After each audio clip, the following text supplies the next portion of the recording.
Unsiloed podcast is produced by University FM, elevating the stories of your institution. Welcome to Unsiloed. This is Greg LeBlanc, and I'm here today with Neil Shubin, who is a professor of biology and anatomy at the University of Chicago, and also the author of a bunch of books.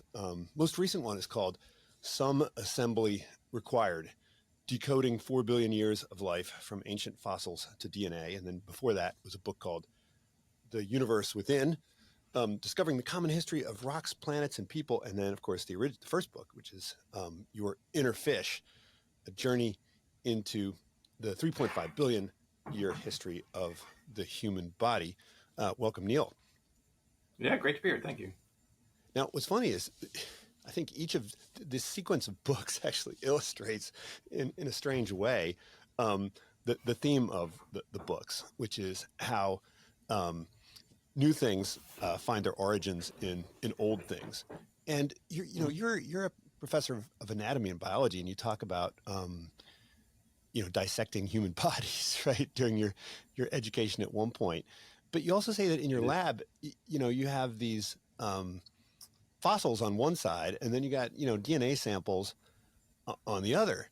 And so at some point in the book, you say that you're a paleologist, right? But also an anatomist. This is it makes perfect sense when you describe it in the books, but it seems like an unusual combination of expertise. Is this now the new norm, that if you want to understand the origins of species, then you have to have a solid grounding in both the biology and the geology? Most definitely. I mean, I think, I think it is. When we started, it wasn't the norm, but now it really is. And there's a lot of reasons for that. I mean, first of all, you think about it. The work centers around the questions, right? And then you pull in different empirical approaches to answer those questions. And so if your question is, how do the great transitions in the history of life happen? How did fish evolve to walk on land? How did birds evolve to fly? On and on and on. The kinds of data we use to explore those questions are obtaining fossils that show us some of the sequence of events that happened, looking at the comparative anatomy of living forms to see how the anatomy has changed over time in that context. But then also importantly, thinking about the molecular biology, the DNA that builds bodies, and asking the question, how do the genes that build, say, the body of a fish, how did they change to build how did those genes change to build the bodies of a land-living animal? So we can marshal these data from different sources together. And so, if you were walking my lab, which is right next door here, a lot of it's molecular biology, but then one room is for the fossil cabinets. We spend a lot of time thinking about geology. I mean, where to look for fossils and what do those fossils tell us? How do we reconstruct ancient environments? But then also we're thinking about DNA and how it builds bodies and how it can evolve and how it has evolved. And the tools we can apply to that are ever growing, from the genomic technologies where we can compare genomes, but to genome editing where we can actually manipulate the DNA itself and see the results. So it's actually quite exciting. I mean, I think it's gotten cheaper to do this work. So one of the things is, why has it become more common? Number one is people are seeing the power of integrating different fields, but also importantly, as technology expands, it can be more democratic in the sense that the cost goes down. So that's part of it too. Now, I think geology and evolutionary biology both emerged around the same time, and they share one thing in common, which is they've both been critiqued as disciplines that are filled with kind of just so stories, right? Because it's difficult, or at least it was difficult for people to think about applying the experimental method to these two disciplines the way you would in other sciences. But that's changing. I mean, we can't actually, run experiments on tectonic plates and so forth, but we can run experiments now in the world of biology that help us to gain insight about, what has happened in the past, right? Yeah, well, let's just step back a bit. So one of the things that I think Darwin really showed, and some of his contemporaries as well, some of them even preceding him, was the power of a comparative approach. That is, he, in his voyage to the Beagle and pulling together different data sets from, the information from animal and plant breeders to the variation of birds on Galapagos Islands and fossils and so forth, and looking at embryos, he was able to make a very bold prediction about life. That is, it evolved, and you're going to find intermediates in the fossil record, and you're going to see X, Y, and Z. So I think what he showed is that even though he wasn't able to manipulate the system like an experimentalist, that there's a real power to the comparative approach. That is, nature has been, he didn't know how long it was, but he knew it for a long time. Nature's been, the planet and life has been changing for billions of years. And there's lots of experiments out there that nature's done for those, and we can capitalize on that with a comparative approach. Now, so that's one, but yes, now we can actually do an experimental approach that was unthinkable, as much as, 20 years ago. And I think also it's power. We can manipulate the DNA. We can begin to probe the DNA to see the history of species and so forth, and see how that compares with the fossil record. But keep in mind, we can also do sort of experiments in paleontology. That is, my colleagues and I routinely predict where to find key fossils, intermediate fossils, routinely, and there's a few simple tools that you can do, intellectual and programmatic, and you can predict likely and unlikely places to hold, say, an intermediate between a fish that lives in water and a land-living creature, or a reptile and a mammal, or what have you. I mean, it's no accident we find these things, because we are making predictions from understanding the stratigraphic record, the history and geological history, the phylogenetic history, that is the tree of life, and so that's another way of doing it. So these are different conceptual tools to really get at it. But I mean, I think where you're getting at is we've added to that toolkit the experimental approach, and yeah, that's a really powerful thing, right? You can get in there and manipulate, right? And so it's a fun time to be in science, actually. Well, you highlight this critique of Darwin that was offered by this guy Mivart. Now, I had never heard of this guy, but when you articulate his critique, I mean, it really makes a whole lot of sense, right? Because the idea that you could Indeed. Just through the random generation of mutations somehow arrive at these transformations, right? These radical changes of function. It does seem a little hard to believe, right? So there needs to be sort of a more, a more, I don't know, well-described mechanism, right? And so, the example you use, which I really, since I'm in the social sciences, I think about this all the times in terms of, cultural evolution and, organizational evolution. But this idea of complementarities, right? So, you need to, why would you ever evolve, lungs if you didn't, if you didn't also evolve some mechanism for, getting out of the water, right? These seem like complementarities where they sort of need to both evolve somehow for you to make that big transition.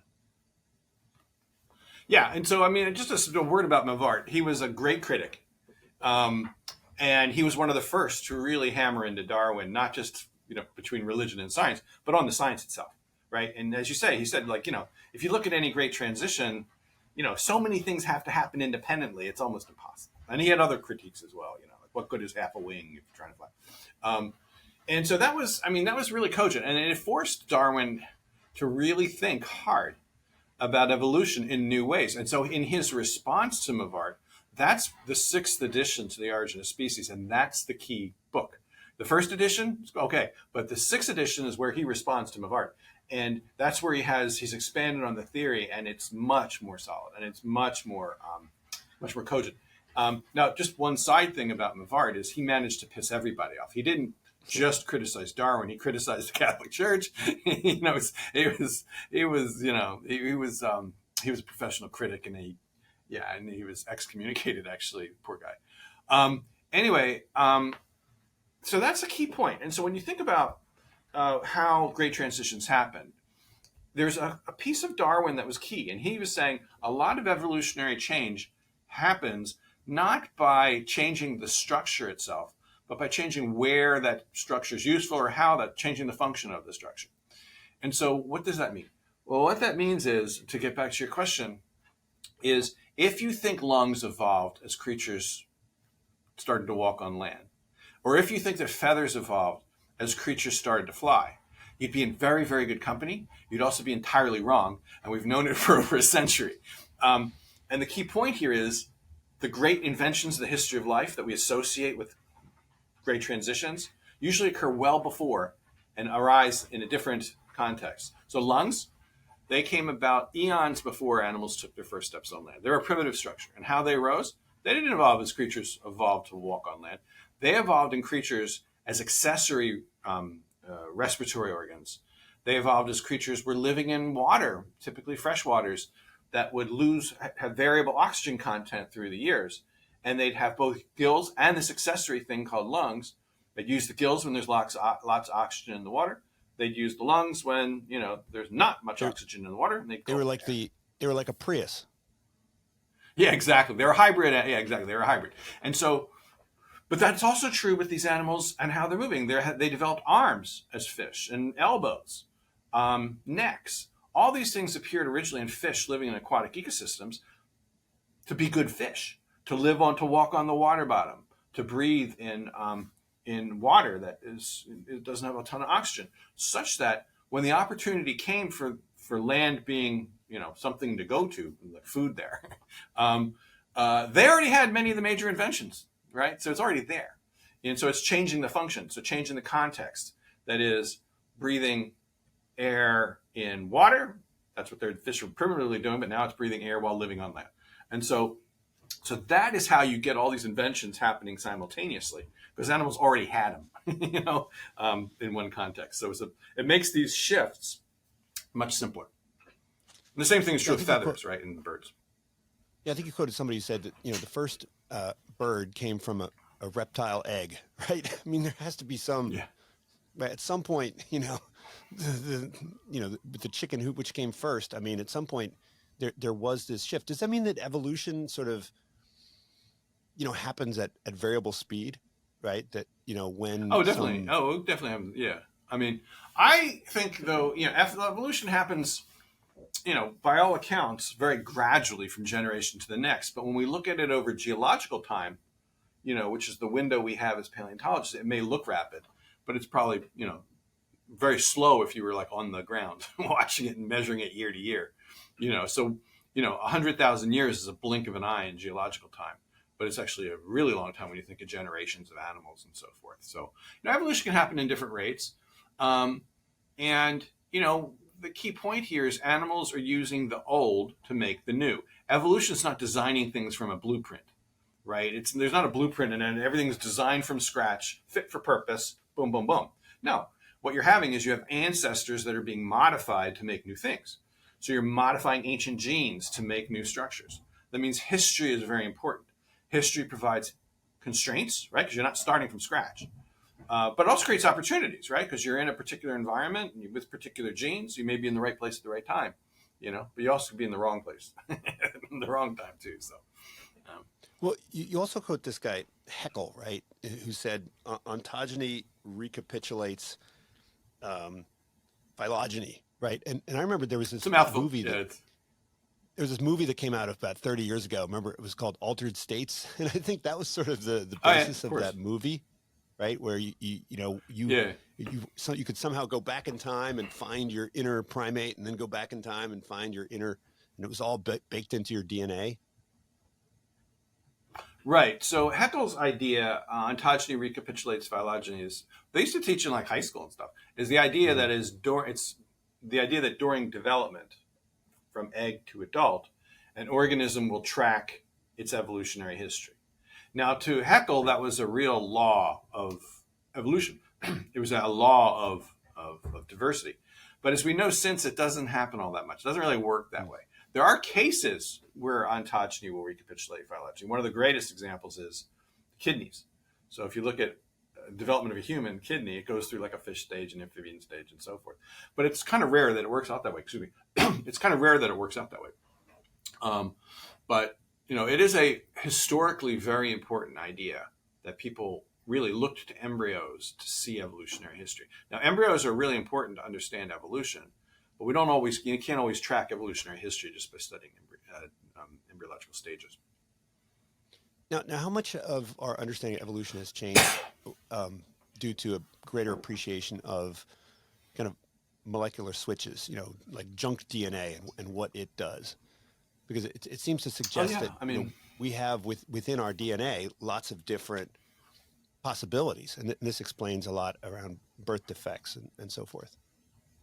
Oh, there's all kinds of changes. So one is the most simple is genes arise in one context to do one biological function, then they get co-opted to do all kinds of other things. So what you'll find is similar genes are used throughout the body to make different structures, and it's this repurposing idea that we see in evolution all the time, but now we see it at the genetic level being repurposed, co-opted, that kind of thing. A lot of evolution happens by gene duplication. That is, you have duplicating. The easiest way to make new stuff is just to have an error where you end up with 2 copies instead of 1 during cell division, right? And when you have that, all of a sudden you have a whole second genome there. There's all sorts of stuff that can change now because you have some redundancy in the system, right? So one part can conserve the old function and the other part can do new functions. So we see that. We also see how our genomes are roiling with change. There are viruses in there. There's all kinds of jumping genes moving around. The genome is ever changing. In fact, the genome's parts of the genome are at war with itself. Parts are wanting to make copies of themselves. And other parts are saying, stop that, you're going to ruin everything. And so you have all these sort of levels of selection happening within the genome, in cells and so forth. And molecular biology has been a real window to that. So it's showing us a lot of things. When you think about these switches you were talking about, what we're looking at with that is you can look at not only where a gene is active in the body, but you can look at the sort of almost the genetic software that tells the gene when and where to be active.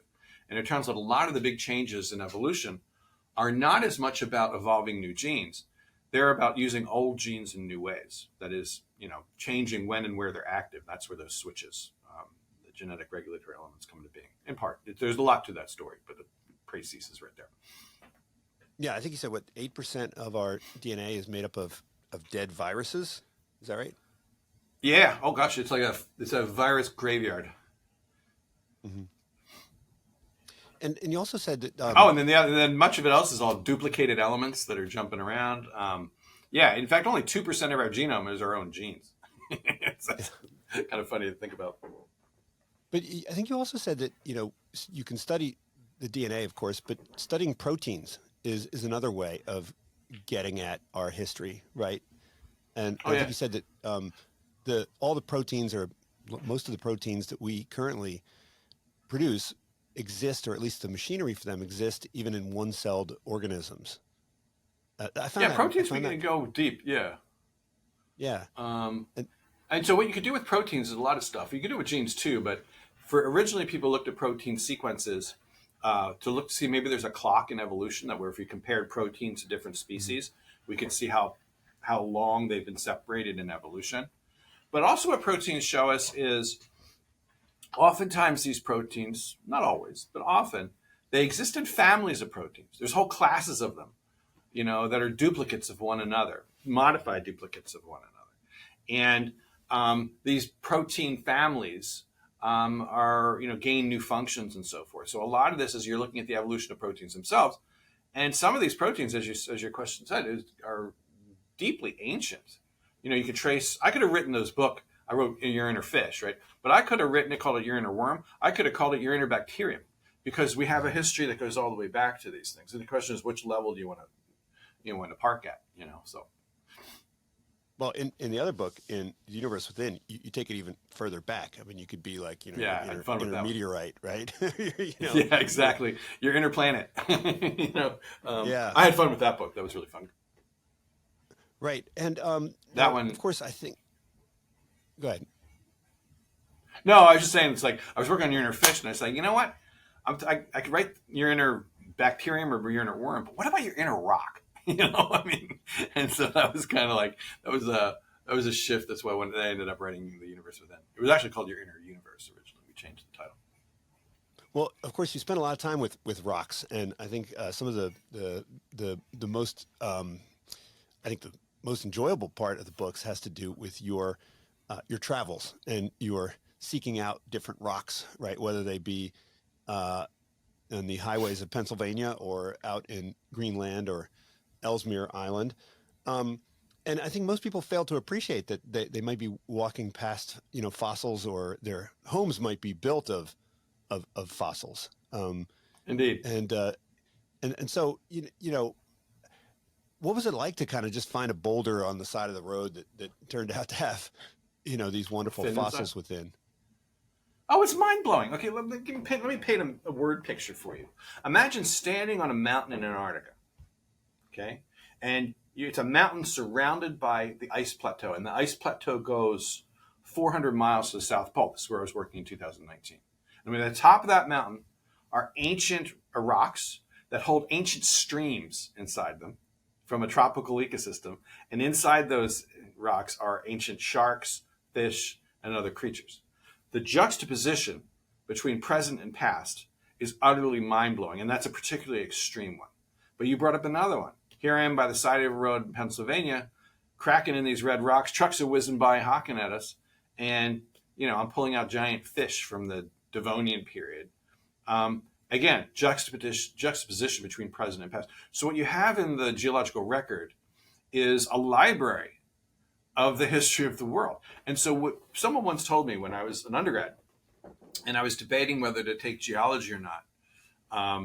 The person said, "Oh, you got to take geology. It's going to change the way you see the world." And it really did, because now whenever I look at rocks, I see history inside. I see the history of New York City and glaciers when you walk in Central Park. I see history on the margin of it, of New York City and the Hudson. You see ancient lava flows, and over and over and over again, place after place. Well, it does remind you of that quote by William Blake that you had in the book, right? Where you can find the universe in a grain of sand. Oh, indeed. And geochemists do that. I mean, geochemists are basically looking at the atoms inside a grain of sand, and they're telling how old that is. They're even saying, in some cases, looking at crystals, look at zircon, look at crystals which are really old, right? And some of these are like 4 billion years old. They can interpret from the atoms inside of those crystals, 4 billion crystals, whether there was water on the planet or not. Think about that for a second. Take a rock from, say, Australia, which has some of the oldest, and there's crystals in there that they, can look at and say, well, these can only have formed in an aquatic medium. And we know that they're 4 billion years old. So inside that rock is like something from billions of years ago and tells us about the state of the planet from that little grain. That's kind of mind-blowing. So now I think probably the most exciting moment in the books is your discovery of the Tiktaalik. Is that how you say it? Yeah. Which is one of these missing links, right? So I guess when we're thinking about experiments, I mean, you predicted the existence of such a creature, right? I mean, others did as well. Exactly. And so what your finding of it is kind of like the unfolding of a mystery novel, where you have to predict where exactly you're going to find it. And indeed, your prediction was highly accurate, right? You landed there, and it wasn't long before you found exactly what you were looking for, right? Yeah, it took 6 years, so it was not exactly like a smooth sailing, and there was no guarantee that we were going to be successful. In fact, in several periods we were thinking whether we should give it up. So the idea here is you look for places in the world that have rocks of the right age to answer the question, rocks of the right type to hold the fossils, and then rocks that are accessible, that you can access. You don't have to dig deep for them, right? They're on the surface, that kind of thing. And when we did that, it was very clear when we looked at finds from around the world from other colleagues, and we looked at evolutionary trees and mapped them over to geological time, it was very clear we wanted to look at rocks about 380 to 375 million years old, that we wanted to look at rocks that were formed in ancient rivers and streams. We wanted rocks that were not only accessible at the surface, but were well exposed for paleontology to work on. And you apply those filters. There were a number of places that were apparent, but one of the most prominent ones was the Canadian Arctic in Ellesmere Island. So we started, and kind of our first season was a complete failure. but you learn from your failures. It took us 6 years, but eventually we found this, this fish. But it was predicted. But and people do that. That's the paleontological method. That's what most people don't realize. We were doing what our colleagues have been doing for 100 years, right? We didn't invent this. This is the standard kind of way the paleontologists work. And it just happened to be pretty successful this particular time. I mean, but it seems like the methods are still fairly primitive. You describe how you would. Hang, the speaker just changed. Hold on a sec. Hold on. Something just happened. Hang on. My pod's cut out. There's an icon at the bottom. For speaker. Yeah, no, it turned off. My pod's turned off on my my computer. Hang on a sec. There we go. Now we're back on. Try talking. Hello. Yeah, now it works. That's weird. Okay. Yeah, gotcha. Okay, right. We're back. But it still seems like the methods are fairly primitive, right? They haven't changed in a long time. And you describe a scene where you're kind of walking through the desert and you use human eyes and human, data processing to identify which specks on the ground are fossils. I mean, do you think that with machine learning, right, we will geometrically increase the number of fossils we'll find? I mean, you could just have a little rover out there, running through the desert looking for fossils. Yeah, hoovering them up. Yeah, I mean, a little rover with like AI eyes, AI pattern recognition, and a little vacuum cleaner and all that kind of stuff. Yeah. I mean, look, it's a matter of time before they're better than we are. It just because it is pattern recognition, and we know machines can get very good at that. And we know also, I mean, so one of the things is that where this technology has really helped a lot is drone technology has helped a lot in the field. Imaging technology has helped enormously.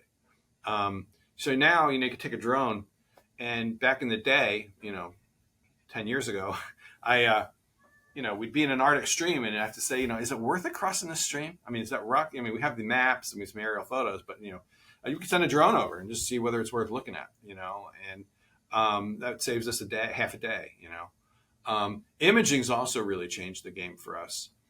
When you talk about AI, I mean, you can now scan a rock and see the fossils inside in the scan. So we can, high energy CT scanners, and AI can, separate the rock from the bone. Doesn't do it great yet, but it will do it a lot better, and we're just starting. That's changing the game for us. There are certain technological problems with doing having a rover, say up in the Arctic, because power supplies, weights are limited. But I can see that like an AI rover in the American Southwest or something like that someday, maybe 10 years in the future. So who knows? I mean, I don't want to put time on it, but yeah, I mean, technology is ever increasingly powerful. So. Well, look, in all of your books, I like the old school. Yeah. Well, the Indiana Jones, right? You still see like Indiana Jones types characters out there, right? You do. Not me though. I'm sort of I'm not that. I mean, I didn't grow up camping or any of that stuff. My family stayed in hotels, and so when it became clear that I was going to be a paleontologist and had to learn how to go out in the field, my parents were like, "Why are you doing that?" I was like, "There's no other way to get these things." And so, but now I love it. Now I go to the Arctic and Antarctica and all these other places.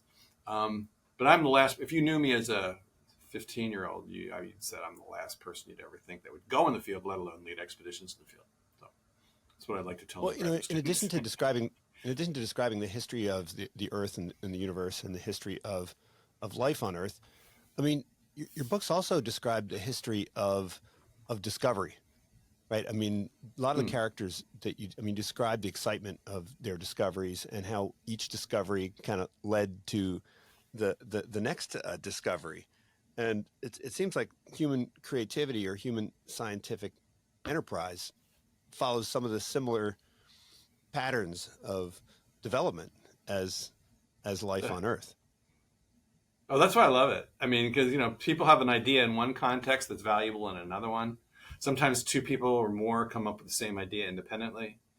I love the stories of discovery, of how it happens. Some people get lucky or persist or smart or whatever. I mean, I just love those. Discovery is something that is infectious. I love being part of the discovery process. I love seeing other people's discovery stories. And to me, a life in science has been really about discovery. I mean, learning new things all the time, whether it's in the lab or in the field, or new ways of thinking, new ideas that integrate things. I mean, that's just, that's true with many fields, not just science, right? But it's what keeps it exciting. Science is my piece of it, and that's the part I really love. Like cracking a rock and seeing Tiktaalik for the first time, after 6 years. That felt pretty good. And not only that, then learning about the animal and seeing how it fit into the history of life, and what it likely looked like and ate and moved about, and what it tells us about great transitions. All that stuff is really, really discovery, and it's infectious. So that's why I like to tell those stories. And I think you said at some point, if you know how organisms develop, then you know also how they can evolve, right? And yeah. it was great examples like the salamander tongue, and of course, the human. I mean, I love the story about the human hiccups. Ever since I read about our hiccups, every time somebody hiccups, I tell them that story. Your inner frog. Your inner frog. Yeah. The thing about it is, so basically, I mean, when you look at development, this is simple. What genes you have and how you go from embryo to adult constrains evolution, influences evolution in certain ways, creates opportunities as well. It's like how you build a house and the materials you use to build the house likely constrain the types of houses you can build. Well, the same thing is true. Substitute, embryo for house, and you see the point. And once you start seeing development, it's like rocks. You see history in the rocks.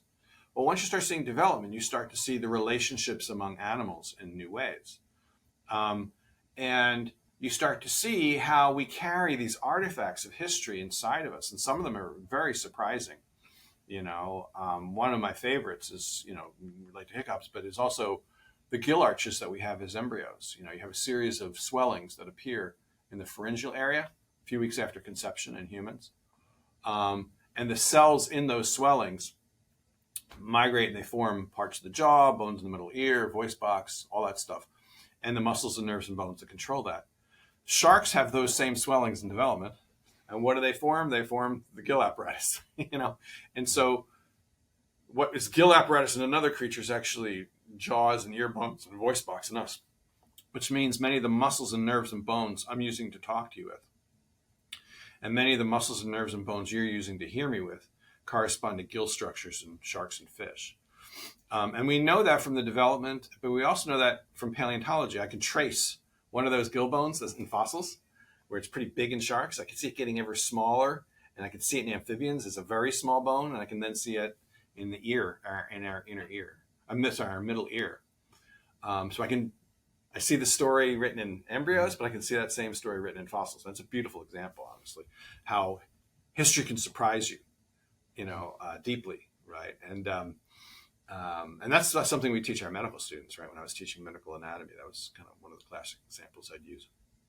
Well, does that also tell us about, the limits of the possible, right? So in other words, we will always have our esophagus and our windpipe kind of intersecting, right? There's like no way that you can evolve around that. Isn't it sort of a path-dependent lock-in? Yeah, and it's right? Quite unfortunate, right? Yeah, and it's a very unfortunate thing. Yeah, once you have it, it's kind of hard to lose, hard to design around it. Yeah, we've taken a path for hundreds of millions of years, and that's constrained what we can do. But we're also carrying that history as baggage inside of us, right? We're, as you say, you point out, we have the same opening for breathing and for swallowing. Well, that's not a good design, right? There are also trade-offs to having, to being a former ape that talks and walks bipedally, that we have back problems and knee problems, hemorrhoids and other things, because we're bipedal. We have essentially a quadrupedal ancestry. And now we're bipedal, and we've been jury-rigged that way, but there are downsides to that, right? There's, evolution has optimized us in certain ways, but, we also have the trade-offs that are associated with these. I mean, Think about sleep apnea. I'm talking to you right now, modulating the back of my throat, right? And I have very soft tissue in the back of my palate, the back of my tongue, and so forth. And that's wired to my brainstem to allow me to do all this stuff, right? But when we sleep, some of us, that relaxes a lot. And that causes snoring and sleep apnea and so forth. So that's a downside of being able to talk, So, and animals that have a soft tissue palate, some of them don't speak, will can snore. But the animals that have a hard tissue goes all the way back don't snore. But one of the functions of our particular variety of it is talking. Now, do new technologies like CRISPR allow us to get around those dead ends? I mean, if we start using CRISPR the way people think we can, will future paleontologists be looking for missing links that don't exist because we will have figured out ways to make them in the lab around these intermediate stages? Well, one thing you can see is I know what people are doing this now is trying to copy evolution history by changing genes. So turning a fish gene that's involved in fish fin development, turning it into something that's closer to makes a limb, and trying to modify creatures, evolutionarily, right, with CRISPR. That's one. But you're asking a little more complicated question, which is, can we sort of redesign the human body with CRISPR? With the CRISPR technologies we have right now, it'd be a scary thing to even try, because the off-target effects and the ethics and so forth of doing that and experimenting on people in real time would be problematic. Where CRISPR is really useful out in biomedicine, is there's a lot, but in terms of there are new therapies for sickle cell, for instance, which can really change somebody's cells, and get rid of the sickle cell mutation. We have a single mutation that you can edit that away. That's right now is a very very promising therapeutic approach for a lot of things. Sickle cell's one, but to rewrite the whole genome to get a trachea and an esophagus separate, I think we're a long way from even thinking about it. And even if we could think about it, it might be, I could think of a lot of institutional review boards, which might take a dim view to it, put it mildly. Now you told a story one time about how you had, I think you had a couple thousand salamanders in your lab at one point. Yeah, we did. Well, they were dead. Yeah. But you were able to, so you had a large enough sample size that you could sort of say something about, right, the mutation rates. Is that it? Yeah. Well, what happened is so what happened was I had been working on salamander limb development. Don't ask me why. I was working on it for a while, and I was interested in it. It was one of the side projects. And then I was in Berkeley at the time, actually, and it was like a year in Berkeley where we had a cold snap in December. I mean, a really cold snap. And pipes broke. There was ice everywhere. It was strange for Berkeley. And there's nothing colder than California in the cold, right? Because you don't have heat. And so you can tell me about it right now. And so we were cold, but we got a call though from Point Reyes National Seashore up there. One of the ponds froze over. A colleague of mine who worked on salamanders at Berkeley, David Wake, eminent professor there. He got a call from one of the rangers saying, who he knew, and said, look, we got a pond here, and there's like thousands of salamanders frozen solid in the pond. They all died in a mass mortality event. You want them? I was like, sure. So we ended up with these salamanders. And Dave said, well, what do you want to do with these things? I said, well, let's look at the variation in their appendages. Because from this model of development we had, we could predict, how the development happened, what are likely and unlikely ways the bones inside their little hands and feet would change. And if we could look in a population, we could see that variation. We kind of know that's the stuff that evolution works on. We kind of know how development is biasing the change. So we proceeded to analyze the limbs of those salamanders. We didn't do all 1,000. We did like 400 or something like that. But and so what we found was there's a definite bias in the variation that we see in these salamanders. And it conformed very precisely to what we'd expect by a knowledge of development. And then So we it's applied not that so analysis it's not to random. salamanders at large. So it's not No, random. no, it wasn't the random. variation is not random. It's Not there's at a all. direction to it. In this case, it was completely non-random.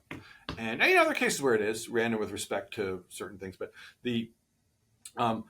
for this case, it was not random with respect to development. If I knew how their limbs developed, I could tell you what are likely and unlikely patterns that will appear in that population, and it conformed almost exactly to those. We were really surprised, but I'm pleased, obviously, but really surprised. And so then we applied that idea to salamanders at large, and it turns out that that's an overall operating principle. And so there's a case where development can bias evolutionary change. How and why they conserve that we know that's for how to get at that genetically, for instance. We have not been able to do yet. For the salamander genome, it's pretty hard to work with because it's huge. So someday maybe. But since your work was on limbs, this is what was so exciting about the Tiktaalik, right? Was that it had shoulders, right? Oh, Tiktaalik, yeah, it had a shoulder, elbow, wrist. Oh yeah, all that stuff. And it could do push-ups. Oh yeah, well, if I was to show you the fin, it had a fin. It had fin webbing, right?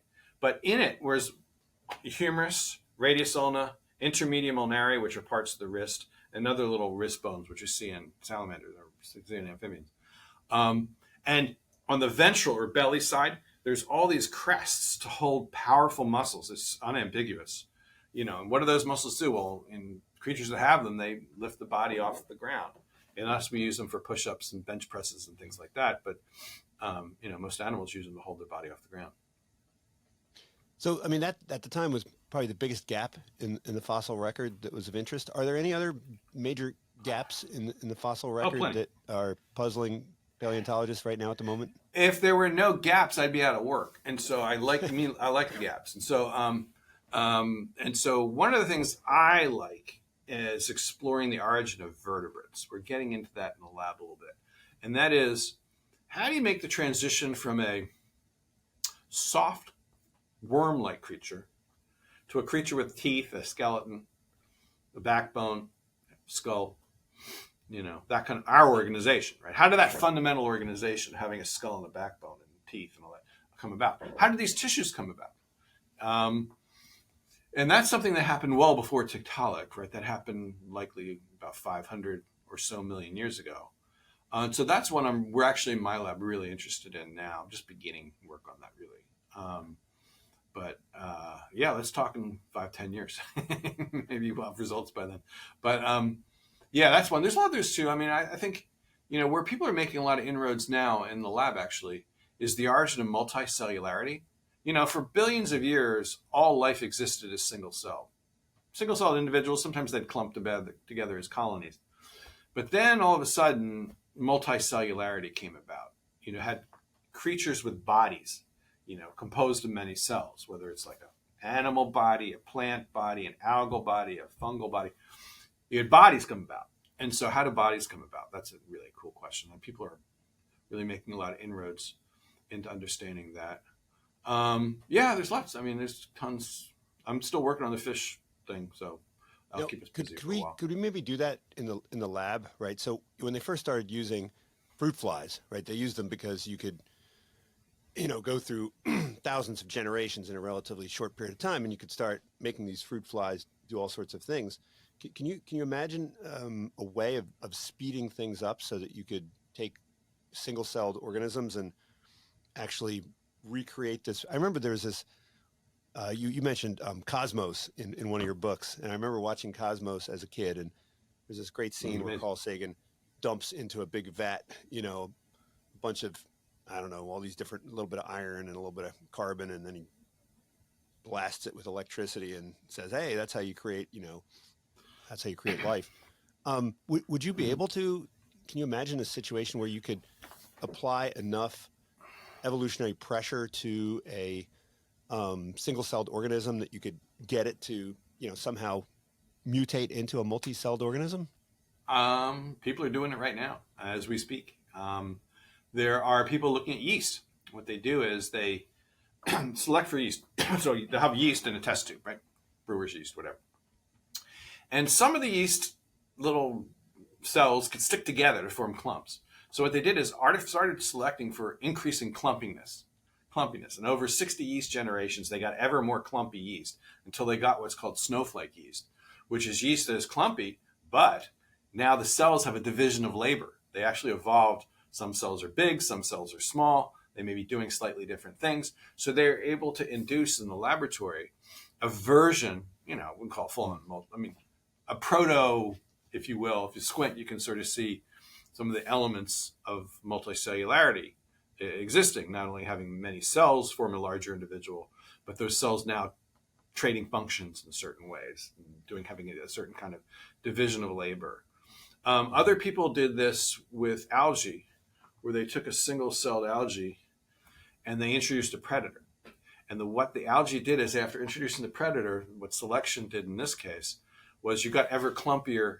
The algae got bigger by not getting bigger cells, but they formed clumps. They, gathered together to ward off. I forget what predator it was, but they got clumpier. And as they continued the experiment, it turns out there was a division of labor there too. That is, the cells on the inside of the clump were smaller than the cells on the outside of the clump. So there was sort of a division of labor there in those algae. So no, that's sort of an experimental approach. As you were saying, that's exactly what you were asking for. I mean, so people have done that, yeast, algae, and other things like that. So, and then you can start to look at the genes. I mean, are there genes evolving to help the cells stick together, like happens in a body, or to help the cells communicate with one another, like happens in a body? In my body right now, or your body, we have 26 trillion cells, and a lot of them are talking to one another, and they're sticking together and things. And so there's set proteins that are enabling our bodies to exist, to allow those cells to work together and to stick together and all that good stuff. And so the question is, what's the antiquity of those proteins? Turns out they go way back. But can proto versions of those evolve in the lab as well? Interesting. Now, look, in academia, we see trends towards greater and greater specialization to answer narrower and narrower questions. But a lot of the innovations that happen result from people drawing connections across different disciplines. How do you see that evolving in your area? I mean, you had to learn a lot about a lot of different disciplines, which is a very difficult thing to do. Do you think there just needs to be a mix of people who are solving extremely narrow questions here, but maybe the formulation of the questions comes more from the people with the broader expertise? How is it possible to be both broad and specialized at the same time? Yeah, no, it's hard. And so collaboration is the answer to that, right? So, I mean, what we try to foster is a culture of collaboration among scientists. That is, like when I train scientists in the lab, I don't ask them to be expert in both paleontology and development. I ask them to be expert in the empiricism of one field, particularly, or in parts of the fields that are relevant to them. But I insist that they kind of know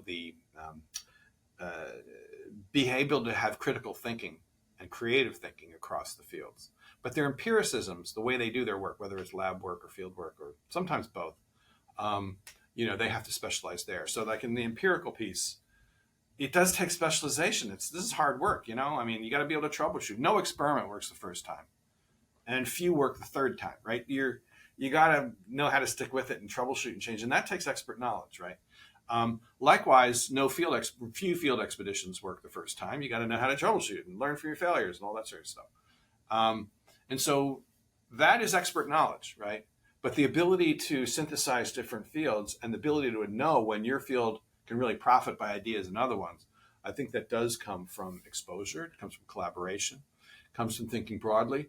What I like to tell students, particularly postdocs actually, is if you're not feeling imposter syndrome sometimes, you're probably not doing it right. That is, if go into that field and try to figure it out, bring in your own perspective. So I went in as a paleontologist into molecular biology and, felt imposter syndrome for years. But in reality, being a paleontologist, asking paleontology questions as a molecular biologist allowed me to think about developmental biology in different ways. It was actually an advantage, not a disadvantage. But, imposter syndrome comes from like trying new things, right? If you're getting out of your comfort zone a little bit. Because sometimes people stay in silos, number one, because it's it's where they've been successful in the past, sticking in those silos, right? So success can breed narrowness. but it's also I don't want to call it laziness, but it's like you can be satisfied pretty easily and kind of not see the broader picture until you're forced to see it, right? And by that time, sometimes it's too late. So I like to encourage, like, let's look at this from another side. Let's flip this problem upside down, or let's look at it as a geologist, not a developmental biologist, for a second. And not that I'm perfect. I've been. It's always sort of surprises me sometimes how other fields can really inform set questions. Like a physicist will come to me and say, no, you got to think about it this way. And I'll think that it's never going to work. It's just not going to work. I know the biology. It's never going to work. Well, guess what? It worked. And now I better use it. So I've been wrong enough that I've on that end of things that I have a lot of humility about that. So you have to have an openness to ideas. And sometimes it's because I've been shown wrong. Right. And that's important too, to be able to adapt and adjust.